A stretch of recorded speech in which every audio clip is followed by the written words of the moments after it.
La question « Qu'est-ce que le sexe ?» est généralement posée à un moment donné pendant l'âge intermédiaire, c'est-à-dire entre 7, 8 et 9 ans. Selon le département de la justice des États-Unis, la majorité des abus sexuels se produisent chez les enfants âgés de 7 à 13 ans. De nombreux parents avec qui Sana échange et qui laissent des commentaires sur ses réseaux sociaux expriment leur sentiment que cet âge intermédiaire est bien trop précoce pour expliquer ce qu'est le sexe. Pourtant, cette statistique est alarmante. En fournissant à votre enfant les connaissances et les compétences pour comprendre ce qu'est le sexe et en précisant que c'est quelque chose que seuls les adultes pratiquent, vous pouvez potentiellement l'aider à se prémunir contre les abus sexuels sur mineurs.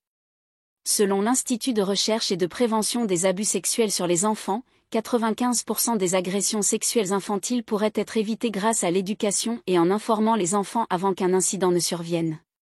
Sana réalise des vidéos destinées aux parents pour les aider à avoir des discussions modernes sur la sexualité avec leurs enfants. Ainsi, si vous voulez comprendre pourquoi l'âge intermédiaire est un moment opportun pour parler du sexe et pour aborder d'autres discussions autour de ce sujet, regardez cette vidéo. Les parents doivent garder à l'esprit que leur enfant leur a déjà posé de nombreuses questions tout au long de la petite enfance et des premières années d'école primaire. Pour un enfant, entendre ou voir un mot qu'il ne comprend pas est une situation courante, et il pose alors une question naturelle, qu'est-ce que ça veut dire ? Les enfants de cet âge n'ont pas encore de valeurs préconçues associées à la sexualité, ni conscience du fait que la question du sexe a été historiquement taboue dans le monde. Ils ne connaissent ni vos croyances religieuses ni vos valeurs culturelles à ce sujet. Ils n'ont absolument aucune idée de ce qu'est le sexe ou pourquoi ce mot peut apparaître dans une chanson ou être écrit sur une publicité.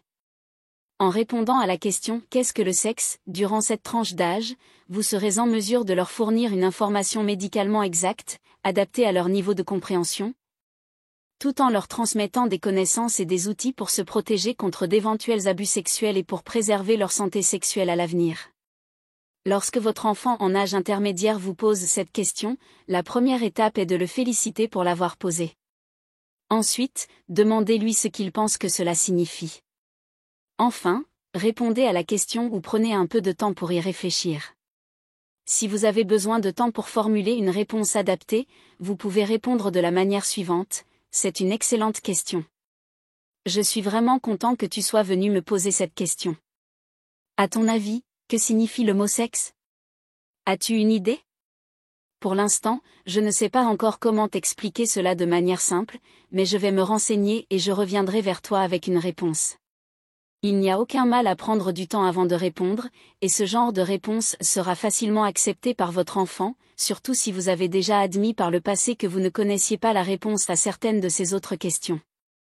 Mais, bien sûr, pour que cette méthode fonctionne, il est essentiel que vous reveniez vers lui avec une réponse. C'est pourquoi Sana est ravie que vous soyez ici, en train d'apprendre à donner une réponse appropriée à l'âge de votre enfant. Voici maintenant comment Sana expliquerait ce qu'est le sexe. Il existe 3 types de rapports sexuels, le sexe vaginal, le sexe anal et le sexe oral.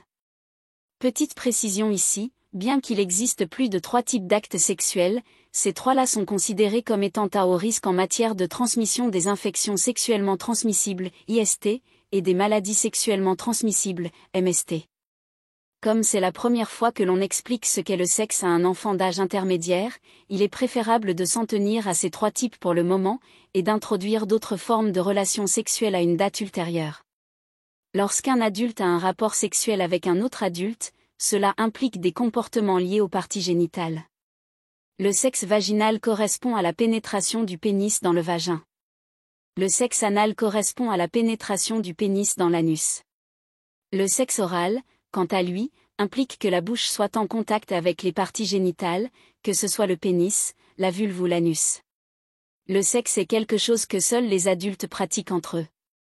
Il existe des lois interdisant aux adultes d'avoir des rapports sexuels vaginaux, anaux ou oraux avec des enfants, car ces derniers sont encore en pleine croissance et leur corps ainsi que leur cerveau ne sont pas suffisamment développés pour avoir des relations sexuelles. Puisque le sexe implique 2 adultes, les 2 partenaires doivent être d'accord pour avoir des rapports sexuels, et cela s'appelle le consentement. Personne ne peut forcer quelqu'un à avoir un rapport sexuel contre sa volonté, car c'est illégal et puni par la loi. Il est tout à fait normal qu'un enfant en âge intermédiaire pose ensuite la question, pourquoi les gens ont-ils des relations sexuelles ? Vous pouvez répondre quelque chose comme, ce n'est pas parce que les adultes peuvent avoir des rapports sexuels que tous les adultes le font. Certains adultes choisissent de ne pas en avoir du tout, tandis que d'autres le font parce qu'ils y prennent du plaisir et que cela leur procure une sensation agréable. Cependant, le sexe n'est pas une chose que les enfants pratiquent. Peut-être qu'un jour, lorsque tu seras adulte, tu voudras avoir des rapports sexuels avec quelqu'un. À ce stade, vous pouvez également partager avec votre enfant les valeurs familiales que vous avez sur la sexualité et sur le moment où vous considérez qu'il est approprié d'avoir des rapports sexuels. À ce stade, vous aurez peut-être remarqué que Sana n'a pas mentionné la conception des bébés dans son explication sur le sexe. C'est intentionnel. Premièrement, Sana ne connaît pas l'orientation sexuelle de son enfant et souhaite que son explication soit inclusive, de manière à ce qu'il comprenne que toute personne, quelle que soit son orientation sexuelle, peut avoir des relations sexuelles, puisque cela inclut le sexe vaginal, anal et oral. Deuxièmement, il est important de déconstruire l'idée selon laquelle les gens ont des rapports sexuels uniquement pour concevoir un enfant. Sana veut introduire la notion que le sexe peut être une source de plaisir, en plus de permettre de concevoir un bébé. Troisièmement, elle souhaite également clarifier certains comportements liés aux abus sexuels sur les enfants afin que son enfant puisse en être conscient. Si vous vous demandez comment expliquer à un enfant d'où viennent les bébés ou comment un bébé est conçu sans utiliser le mot « sexe », vous pouvez consulter cette vidéo. Si cette vidéo vous a été utile, n'hésitez pas à l'aimer et à la partager avec un autre parent qui pourrait également la trouver pertinente. Sana reviendra bien sûr la semaine prochaine avec une nouvelle vidéo.